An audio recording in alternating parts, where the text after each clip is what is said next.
आता तुमच्या सावंतवाडीत car craft घेऊन येत आहे खात्रीशीर कार सर्व्हिस।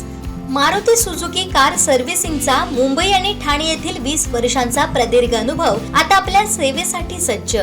पत्ता car craft services private limited, plot number 21, जुना मुंबई गोवा महामार्ग, चितारी हॉस्पिटल जवळ, कोलगाव भोम, सावंतवाडी। आजच अपॉइंटमेंट बुक करा। एकीकडे गुरुवार सकाळपासूनच कणकवली शहर आणि परिसर उन्हामध्ये तापत असताना दुपारी 3 वाजण्याच्या सुमारास अवकाळी पाऊस सुरू झाला। विशेष म्हणजे पावसासोबत गारा देखील बरसू लागल्या। गुरुवारी सकाळपासूनच वातावरणामध्ये उष्णता जाणवत होती। दुपारच्या सुमारास रणरणट ऊनही होतं। दुपारी 3 वाजण्याच्या सुमारास ढगांचा काहीसा गडगडाट होऊ लागला। अखेरीस 3 वाजण्याच्या सुमारास अवकाळी पावसाला सुरुवात झाली। पावसासोबत गारासुद्धा पडू लागल्या। साहजिकच दिवसभराच्या उष्ण वातावरणानंतर नागरिकांना काहीसा गारवा अनुभवायला मिळाला।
कुठला? तिला तारा शोध.